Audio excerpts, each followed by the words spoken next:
Bonsoir à tous, nous sommes ici pour une nouvelle émission de Bonsoir des Padres et cette fois-ci pour vous expliquer les deux dernières paroles que Jésus dira sur la croix avant de mourir pour nous. C'est vrai que la méditation de ces paroles sont très importantes pour chacun de nous, mais nous ne pouvons pas méditer à ces paroles si d'abord nous n'avons pas compris l'amour véritable de Dieu pour nous. Ça me vient à l'esprit, avant de vous expliquer ces paroles, ce texte biblique qui nous rappelle l'amour infini de Dieu. Est-ce qu'une femme peut oublier son petit enfant? Même s'il pouvait l'oublier, moi, je ne t'oublierai jamais, car je t'ai gravé sur les paumes de mes mains. Toute la Sainte Écriture, en fait, chers frères et sœurs, nous parle de l'amour de Dieu. Un amour qui est personnel pour chacun de nous. Nous pouvons dire même que le Seigneur, mourant sur la croix, il a fait et il est mort sur la croix pour nous, de manière personnelle. Sinon, on médite au véritable amour de Jésus pour nous. Il nous est plus facile de comprendre chaque expression qu'il dira sur la croix.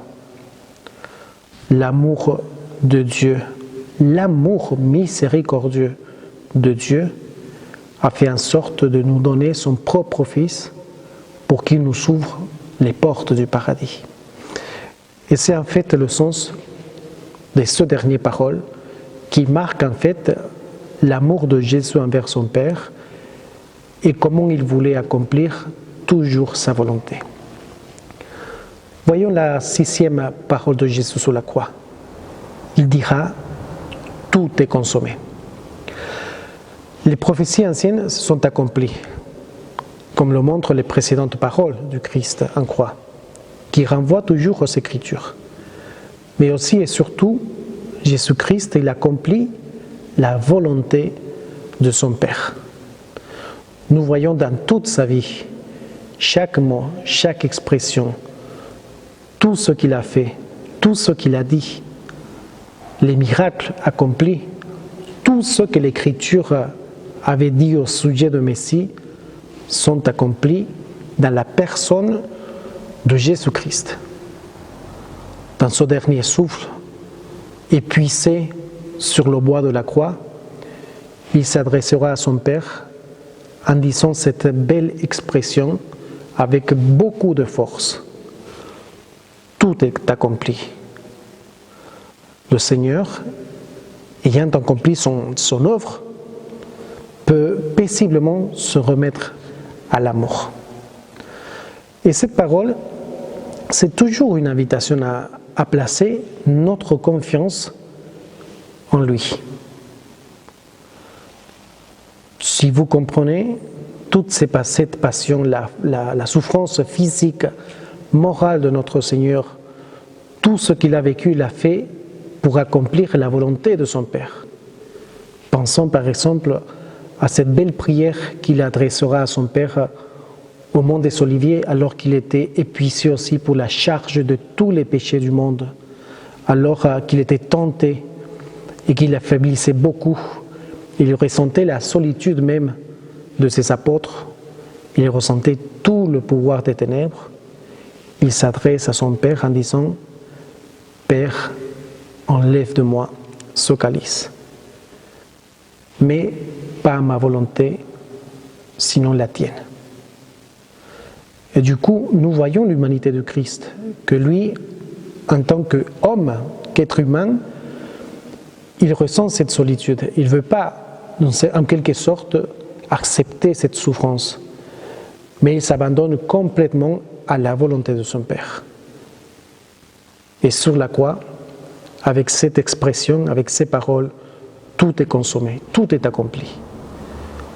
Il s'adresse encore à son Père en disant « J'ai accompli ta sainte volonté ». Voilà cette expression qui revient toujours à nous et qui nous aide à vivre comme des véritables chrétiens. À quel point nous sommes aussi capables d'accepter la volonté du Père. En revenant à la situation historique dans laquelle nous vivons, dans laquelle plusieurs sont confrontés à la souffrance, voire la mort à cause de cette épidémie, il nous revient toujours cette même expression de notre Seigneur en nous disant à nous-mêmes, est-ce que nous sommes capables de dire comme le Seigneur que tout soit accompli? Accepter la volonté de Dieu, quoi qu'il arrive. L'exemple et le modèle, ce sera toujours le Christ qui était toujours soumis à la volonté de son Père. Et la septième parole que je voulais partager avec vous et méditer surtout en ce temps de Semaine Sainte, Jésus-Christ dira, Père, entre tes mains, je remets mon esprit.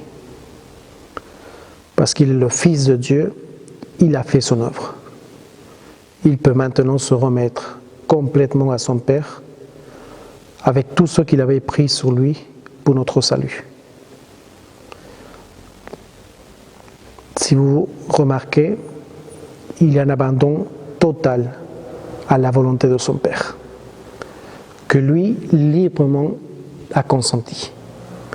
Il s'abandonne, mais avec une force qui est remarquable.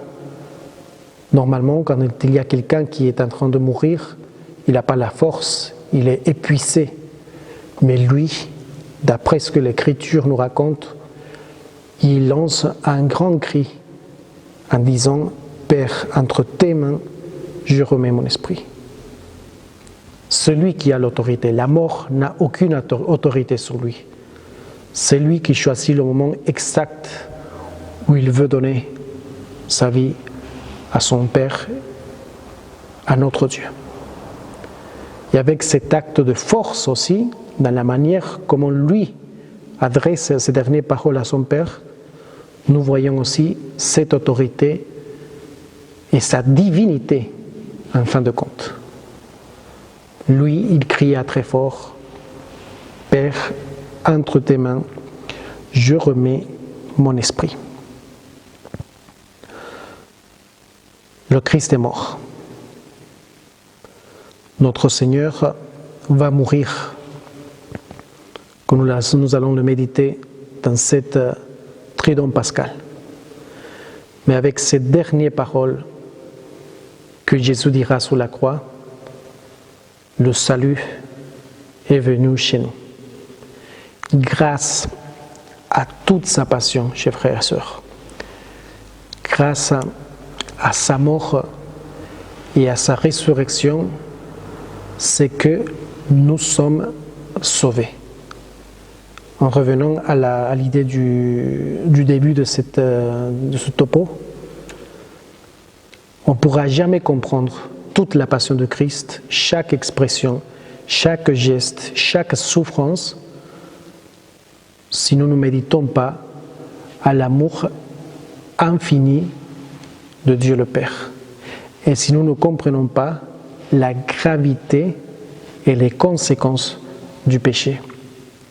Si Jésus-Christ est sur la croix, comme vous voyez dans cette belle croix que nous avons ici dans notre église du Luc en Provence, s'il est mort sur la croix et de manière si cruelle, c'est parce que le péché en lui-même est si grave qu'il nous enlève complètement cette amitié avec Dieu. Il a choisi de mourir sur la croix pour nous sauver du mal, pour nous sauver du péché.